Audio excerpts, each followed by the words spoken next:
Welcome back to the weekend wrap. No production, just my thoughts. As always, please like and subscribe. If you have a friend, a colleague, a relative, an associate, an enemy, any and all in between, it's appreciated. And we've got a lot to go over in terms of the action that took place. Now, there was a couple news stories and things that happened outside of the ring. We're not going to address those. We're probably going to address those on Fight Talk Live a little bit later on today on this channel and all the other channels. With that being said, look, let's kick it off. Friday night, it was the big all women's card taking place live on Netflix in New York City at Madison Square Garden, which some call the Mecca of boxing and the Mecca of sports in general. Now, with that, we go to the prelims, which was kicked off by Tam Tebow and Mary Casamassa. I predicted that Tam would win the fight, but I thought she'd get a points decision. Now, initially, to be fair, I didn't realize that they were doing 3-minute rounds. I didn't realize it was an 8-round fight for 3-minute rounds. But I thought that Tam would go the distance. Not because she's not a big puncher. She's a very big puncher, very spiteful, very correct, good technique. But I just thought that Casamassa, seeing how I've seen her in previous fights, just strong, durable, and would be able to go the distance. I didn't factor in the 3-minute rounds, to be totally honest, and that's my bad, my error. However, Tam, I think she dropped Mary in the second round. And it was pretty heavy. It was a heavy knockdown, but Mary got up, shook it off, tried to come back, battle back in the next couple of rounds.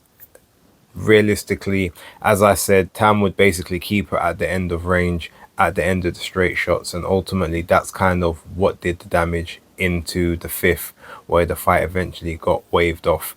I like Tam Tebow. It's a shame, I guess, maybe, that obviously being at 160, there's only a handful of fights for her currently that are meaningful, and she'd have to move up in weight for the majority of them. You're talking about Franchon Cruz or Savannah Marshall or Shadeja Green, Clarissa Shields.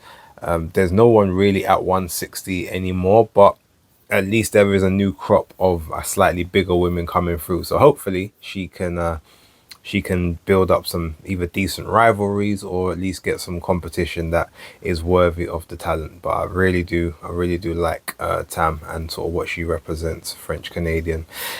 Next, it was Ramla Ali against Lila Furtado, and I predicted, if you guys remember in the video, I said that I expect Ramla Ali to get the victory, but I feel as if it's going to be one of those life and death fights, and it's going to be a lot harder than it should be.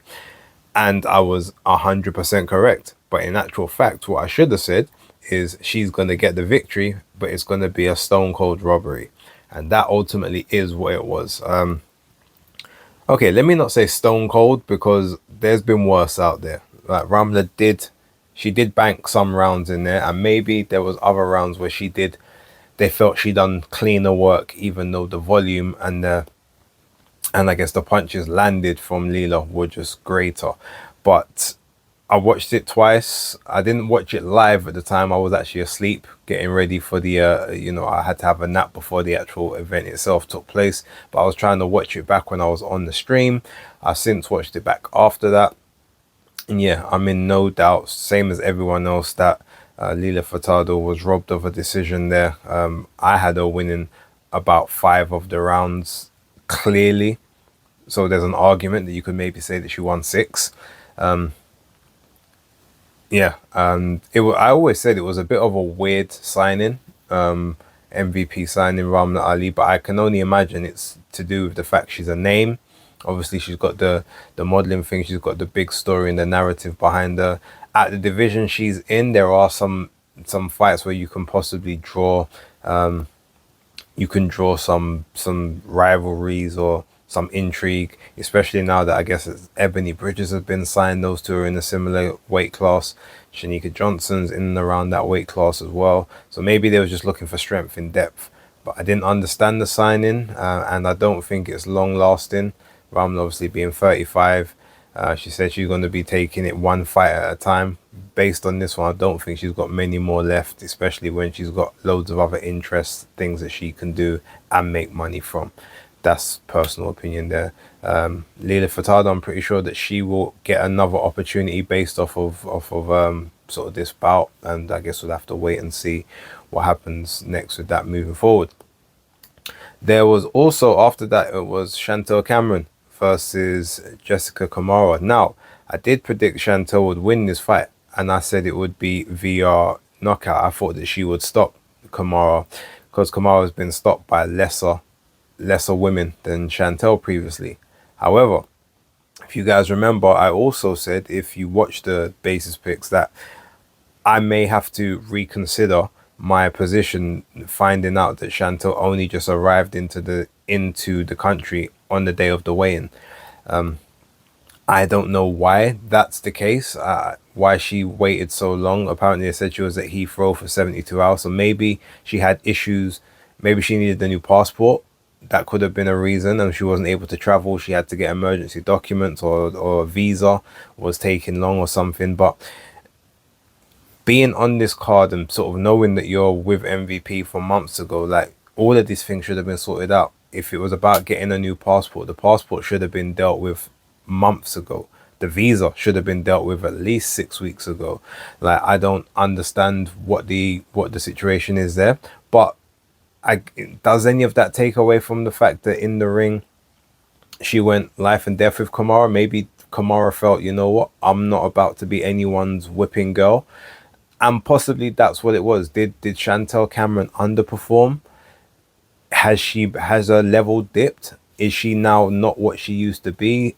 All of the constant moving around with different coaches and different gyms and different promoters, and the constant fixation on trying to get another Katie Taylor payday, has all of that maybe taken her focus away? I don't know. It was a good enough performance from Chantel. She did deservedly win the fight, but it was just a lot of a harder fight than I felt it needed to be. And to be honest, there's been a couple of her fights recently whereby I feel she should have just either steamrolled the person or made it extremely clear, and it ended up being a tear-up. And again, I'm not saying Jessica Kamara isn't of a good level. She is. But like I said, I've seen her stopped by lesser people than Chantel Cameron. And she was on her way to getting stopped by Caroline Dubois at a weight class below. Now, maybe obviously extra pounds, you're able to absorb shots better, possibly.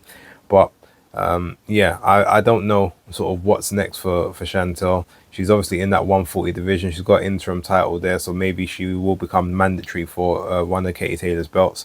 But I don't know.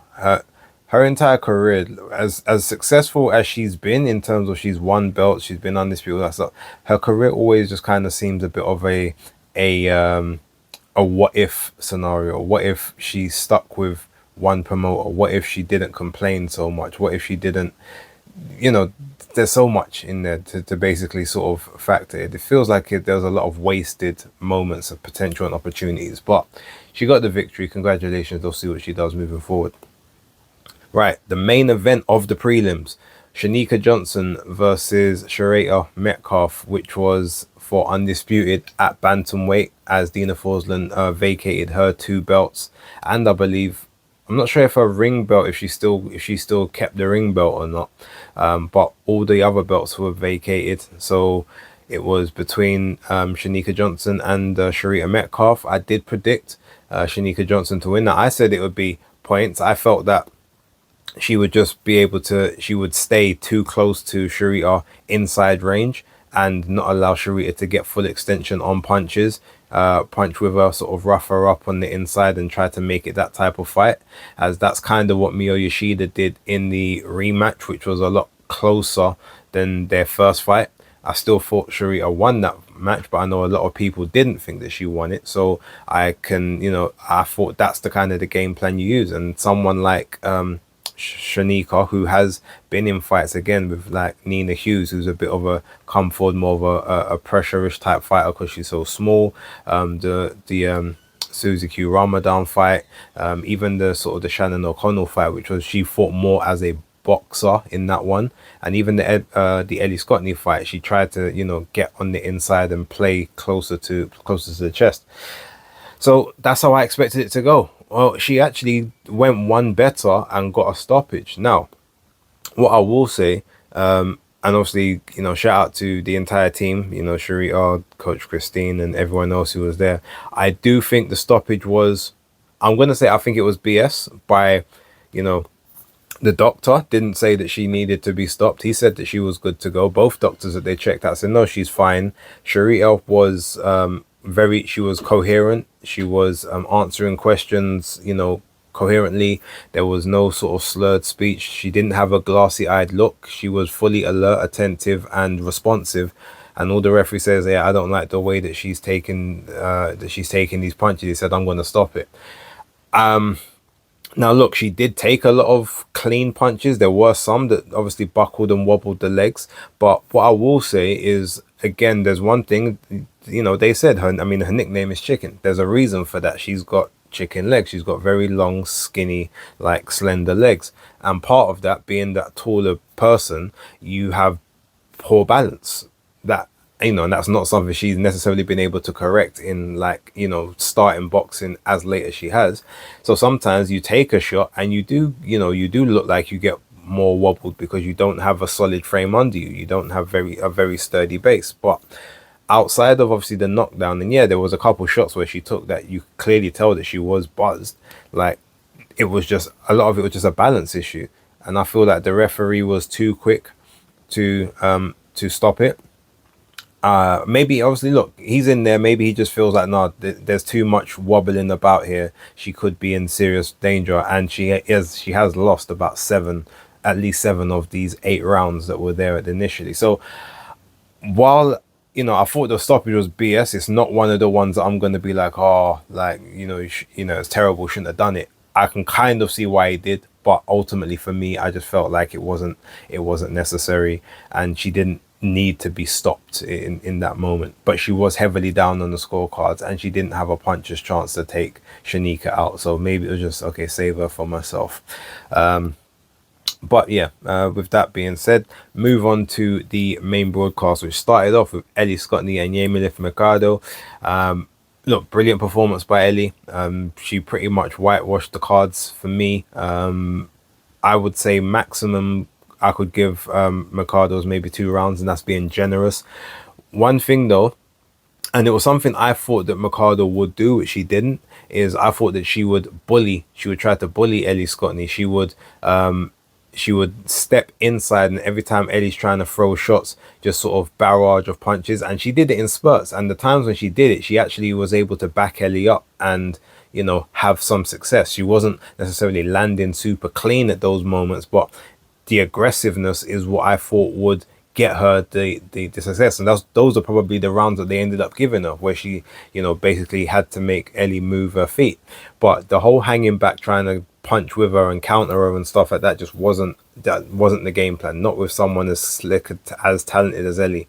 And as I've said before, if she had more punching power, that I know she made a joke about, you know, if she was a 3-minute round, she'd be able to get more stoppages. I just think it's just the punch mechanics that she has. I just don't think she's able to generate enough power in the shots overall. But if she had that power, she would be like the alpha female in women's boxing. She could legit be like a number 1, 2, or 3 pound for pounder if she just had a bit more of stopping power to make fights. Even though she could easily make fights very simple, she just a case of she just ends up getting into bits of tear-ups, trying to go for knockouts or trying to impose her will, and then ends up having to have bits of scraps after that. But look, it was a great performance. She's a 3-belt unified champion now, and she did it for Georgia O'Connor. So salute to her. Catford in the building, Blue Bar in the building. I think she's back in the UK now, so I might see her in Tesco's. And knowing Ellie, if I see her in a Tesco's or the Super or the Saver Center, I'm pretty sure she'll walk around with the belts, and she's not shy about doing things like that. But yeah, shout out to Scotney. After that, Savannah Marshall versus Shadeja Green. Now, I picked Savannah Marshall to win this fight, and I picked her to win it on points. Shadeja Green got the victory. What I will say, is I'm not going to call robbery on this one. I'm not going to call robbery, but what I am going to say is she got an incredibly favorable scorecard to win the bout. It was a split decision, and the scorecard she got, that was 95-94, or in this case it should be 94-95, which is basically 6 rounds to 4 for her with the 1 point deduction. I found it hard to find 6 rounds for her, but as I was able to find 5 rounds, I said, okay, maybe there's a sixth in there somewhere. Maybe it's one of the earlier ones, and I'll accept that. She got a scorecard 96-93, which is basically 7 rounds to 3. There is no chance in hell if you can just about scrape a sixth round for her. When most people, I found it hard to give her 4 clean rounds, which was a lot of the consensus I saw online. There's no way that you can then find another 3 to give her. Again, I would, being very, very generous, I can just about scrape a sixth. So that being the case, yeah, Savannah was extremely hard done by. She got hurt, rocked badly in the 5th round. It was a temple shot. The equilibrium went, but she managed, survival instinct. She was able to hold on, and she's tough, so she was able to take the shot and sort of ride through that storm.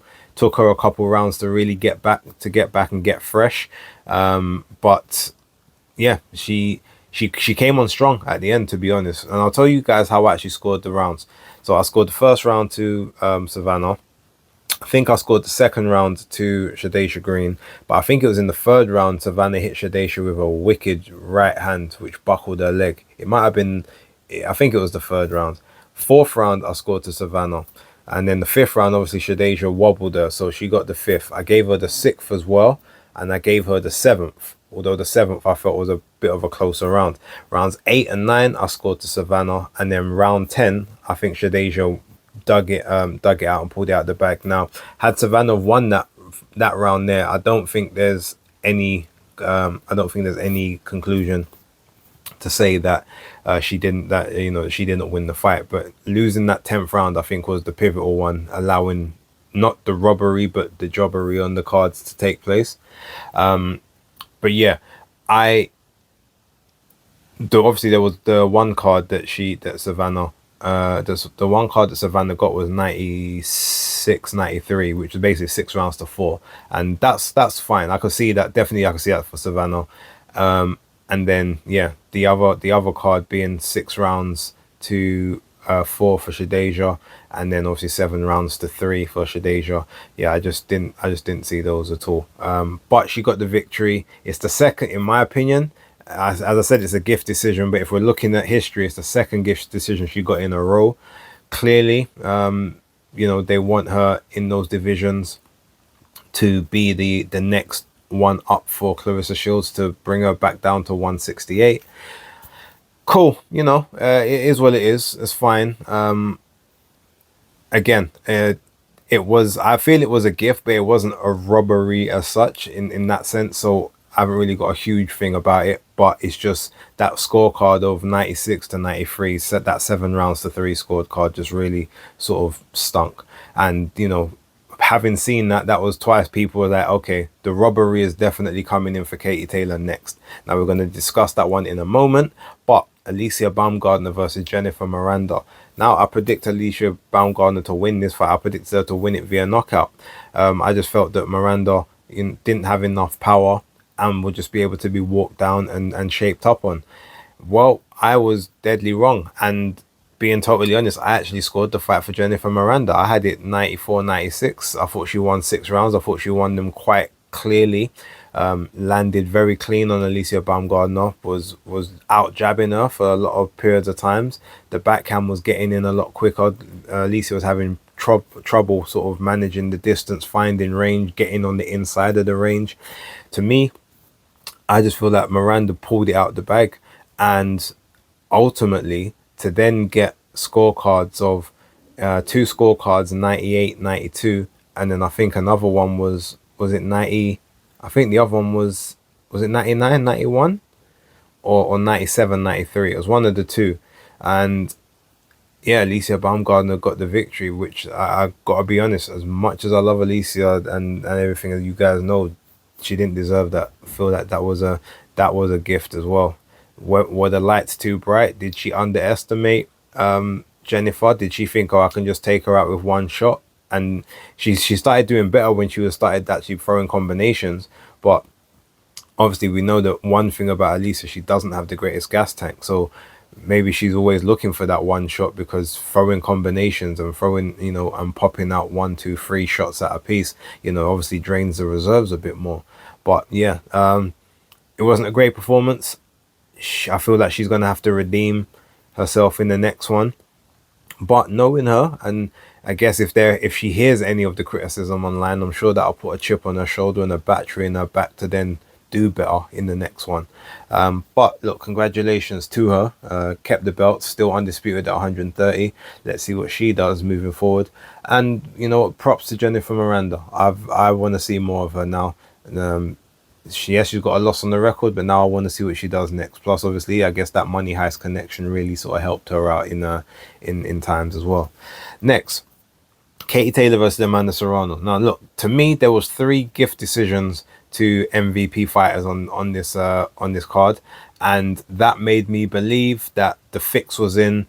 I kept hearing the narratives for Amanda and Katie, and how Amanda deserves one, and the second one is nothing but the headbutts, and she comes up from 126 to 135, now it's to 140, and there was just a lot of things going on in the build up. Even the fact that Katie Taylor had a tiny dressing room. It was crazy. If you look at the two of them now, obviously, yeah, Amanda can have the bigger one being the promote, but the Katie looked like she was in a shoebox. And someone, it was shout out to Emma in the on my the live. She was, she mentioned that look how small Katie's dressing room is. Like, they literally was giving her every part of the short end of the stick that they could, and I just thought that the judges was gonna be on some bullshit. And to be honest, one of them almost was. And to make it worse, it's actually my favorite referee in the UK, Mark Lyson.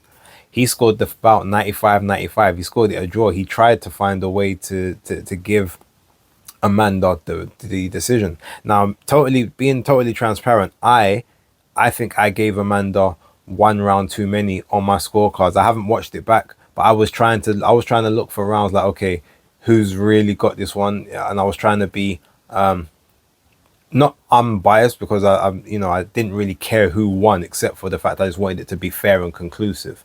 But there were rounds that I gave Amanda where maybe consideration I didn't need to. Also, the first round I scored as a draw. I scored it as a draw round. You could have given it either way, to be honest.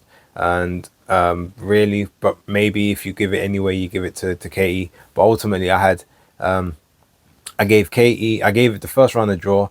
The next 3 rounds I gave to Katie Taylor. Then in round 5 and 6, okay, I can't remember my scorecard now. I gave Katie 3 rounds.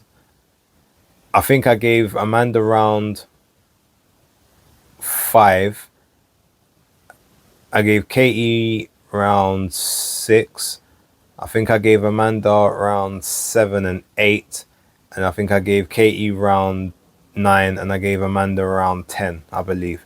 But either way, my scorecard came up to 96-95 with the draw round.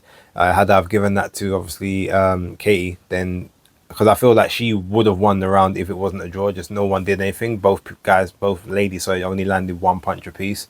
So yeah, I just scored it a draw. But yeah, my scorecard would have been like sort of 96-94. There was a round in there where everyone else I saw gave it to Katie, but I gave it to Amanda. So maybe on that particular round as well, if I go back, check it again, swing it, then again that's 97-93. Even with the draw round, you could say 97-94. 2 of the judges had it 97-93 for Katie Taylor. And it was a very clear fight. She decided not to engage in the brawl. She didn't stand, hold her feet and trade. Anytime that Amanda got close, she, used the left hook, pivoted out, and made Amanda constantly have to move her feet, because Amanda can't really throw shots unless she's actually set and planted. And anytime Katie went anywhere near the corners, 1, 2, 3 punch flurry straight out of there. She just made it a very easy to score fight.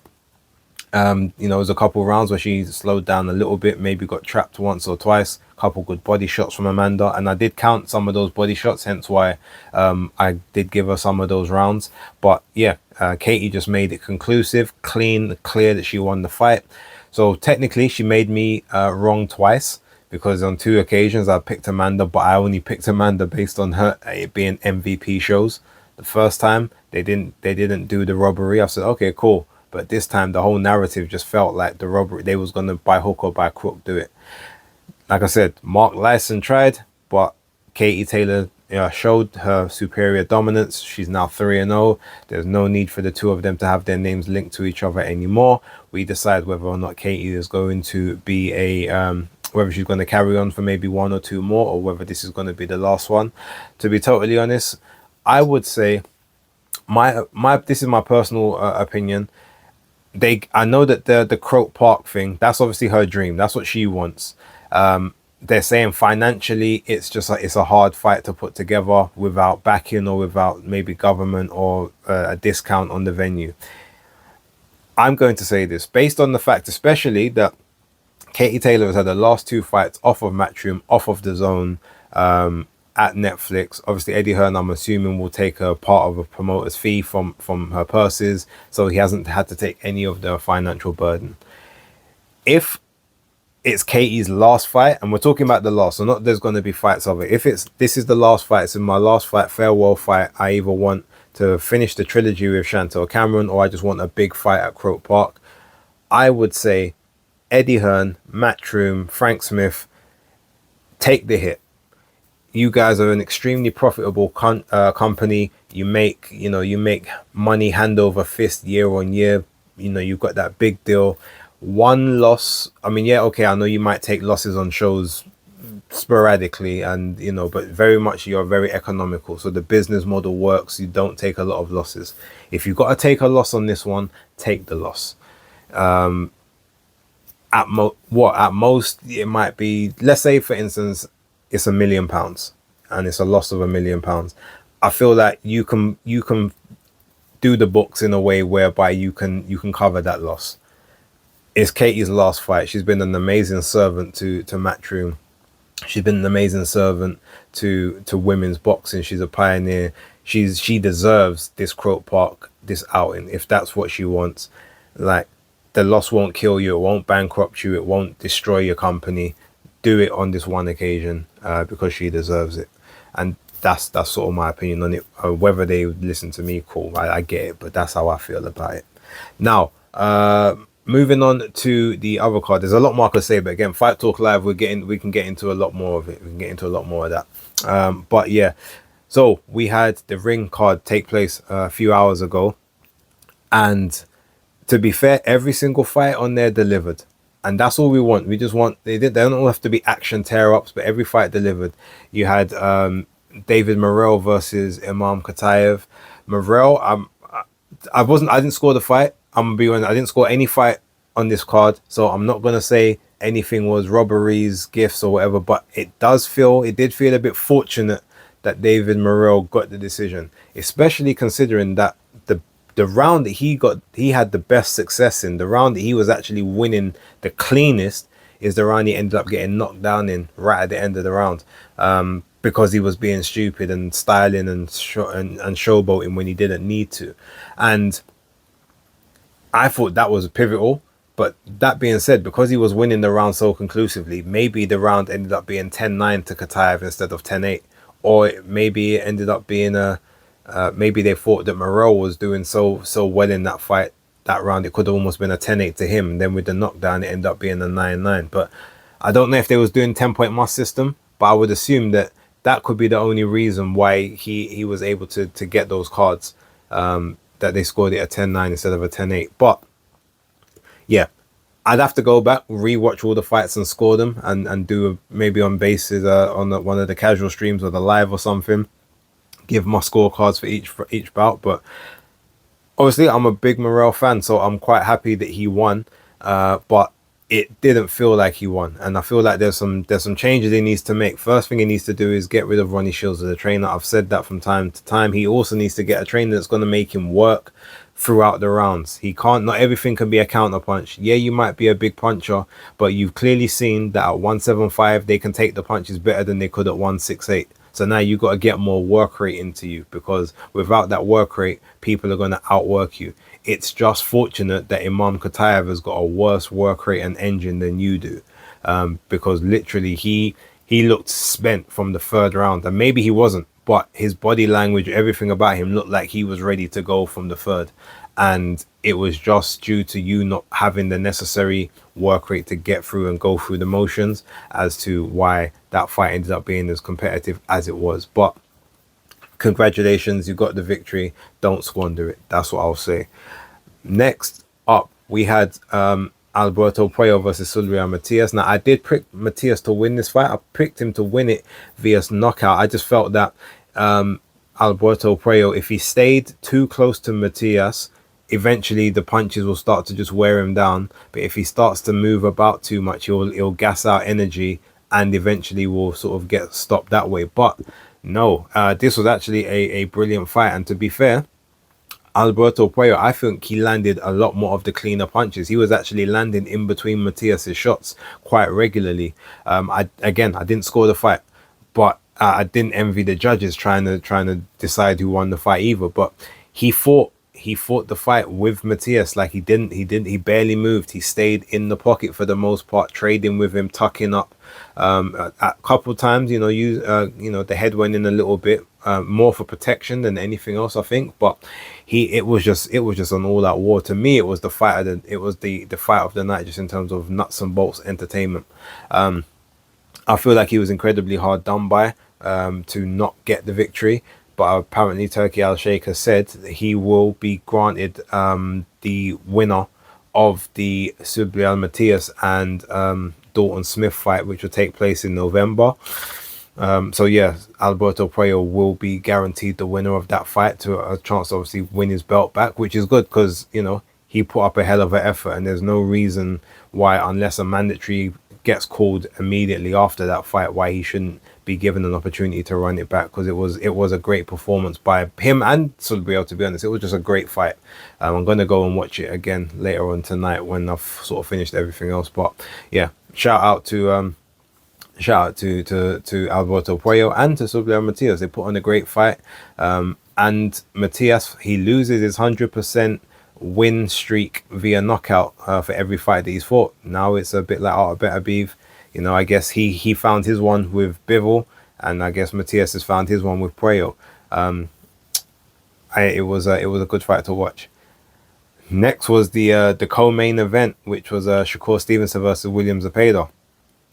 And yeah, Shakur really took it to heart, the whole the running, moving, and trying to sort of be on the outside. He said no. He goes, and I've seen Shakur in a lot of his fights, he walks guys down, he stays in the pocket. So the whole notion of him being a runner and stuff, it was based on 2 fights. Out of all the fights he's had, there's only 2 fights where he's had excessive movement. But even in those fights, obviously he did enough to win them quite conclusively. Well, this fight, there was no excessive movement. He stayed sometimes a bit too much on the ropes, and I feel that Anthony Tarver thought, he's giving up these rounds because Zepeda is like throwing the shots. But ultimately, Zepeda's throwing shots. Not a lot of them are landing. And the ones that are landing are grazing. Shakur's coming back with clean counters that the judges can see. And I think that's the reason why he ended up getting such a consideration on the scorecards. When they was in the center of the ring, Zepeda had no answer for anything. Even the shot that Zepeda hit him with, where Shakur's looked like he buckled, it literally looked to me just like he slipped on the canvas. But even then, no problems. He was fine, calm, composed, rode. He just made an example of William Zepeda, quite frankly. I wasn't scoring it, but I had it sort of a 116, 112, 117, 111 type deal. The judges, the scorecards, there was one that was 119, 109, and the others were 118, 110 twice. I can't even really complain. Again, I would have given Zepeda a bit more consideration than that, but the fact that Zepeda threw more punches than Shakur but Shakur landed more punches. Like Zepeda threw about 150 punches more, and then but Shakur landed, I think, 15 punches more than Zepeda. I haven't seen those full stats, but he landed it at a 56% clip of power punches. Now, usually they say anything over 40%, you knock the person out if you've got over 40% power punch connection. Shakur, he dug to I thought he would dig to the body a bit more than he did, but yeah, look, he definitely slowed Zepeda's work rate down, and look, he just showed there's levels to this game, and he is at least one level, if not two, above where William Zepeda is. But Zepeda, he tried, he was game, didn't come for a paycheck. He came, he tried to win. He was just in there against someone that was not to be denied on the night. So shout out to Shakur SS Stevenson. Interviewed him before. Would love to interview him again on the channel. See, especially now, he might want to talk his shit a bit more after this fight, because this is the one everyone said, oh, this is his kryptonite, this is his bogey, man. Well, not last night, it wasn't, and there was no running to be seen. As I said, Jerry was putting a whooping on Tom, and it was Tom putting a whooping on Spike, whichever way you want to look at it. But yeah, look, shout out to Shakur and William. He'll be back. We always knew that this loss won't define him. He'll be back on another big card soon enough. His stock rose in the defeat because he didn't, while he got outclassed and dominated, he didn't get knocked out bad. He didn't get made to look like a novice or anything like that. So he'll be back. Finally, the main event. Edgar, the Chosen One Berlanga versus Hamza Shiraz. Now, I picked Hamza Shiraz to win this fight, and I picked him to win the fight via points, mainly because I thought he might be not so much gun shy, but he just might want to be a bit safety first, make sure that the hand's okay, and Edgar will will try to be dirty, try to rough him up a little bit on the inside, etc. I was wrong. I was wrong, and you know what? I was happy I was wrong. Number one, it was late in the morning. I didn't want to, be staying up for another 12 rounder, to be totally honest. But outside of that, Hamza Shiraz was just, I guess Edgar Berlanga pissed him off enough in the build up, all the talking, all the bravado. He said, no. If you the king of New York, I'm the king slayer tonight. And down went Berlanga, and it was beautiful to see. Berlanga, I know that New Yorkers, Jersey, Philadelphia, a lot of it's trash talk, slick talkers, but you have to actually have done something to be that way. And I feel like Edgar Berlanga gets a lot of compliments and a lot of, number one, he gets a lot of traction off of going 12 rounds with Canelo, which is laughable because there's a lot of people that go 12 rounds with Canelo. But outside of that, you act like you stood toe to toe with him for 12 rounds. No, you ran for at least 10 of them, and you tried to give it a go, maybe the last round 11 or round 12, but you ran from Canelo, and then parlayed that into, I'm the greatest, so I'm gonna be back, and you guys gonna see the truth. You didn't want that Caleb Plant smoke, this whole thing, you're a superstar because you roll with Fat Joe and Terror Squad and these guys. Yeah, well, now we know the pretender to the throne has finally been ejected from it. And you know what, this one thing I'll give him, he's made a lot of money in his career, right? Off of, Keith Connolly done a great job in wheeling and dealing and getting him into certain positions. Eddie Hearn obviously got him the Canelo fight, and he started feeling himself after that. Maybe he's not been training correctly, maybe he hasn't, maybe we just know now that, we always knew that he weren't shit, but now it's rubber stamped, because it's not like, you got beat by one of the champions. You got beat by someone that's just about a contender. At this point, they hadn't proven that they were anything other than a contender at that point. And not only did you get beat, you got face planted, knocked down twice, tapping your gloves like, okay, cool, we're about to get busy. And then you got folded up folded up like a bad chair in that 5th round. Referee had to jump in and wave it off. It was great to see.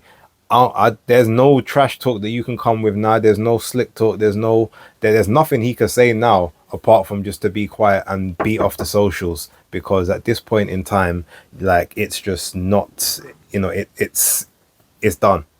Everything about him, any allure he had, anything, it's all played out. So Edgar Berlanga, sayonara. If you even got anything back, it's going to be a long, dark road back, my friend. Outside of that, good riddance. That's the way I see it. He weren't shit before, he ain't gonna be shit afterwards. That's how I see it. But with that being said, look, I'm gonna leave it there.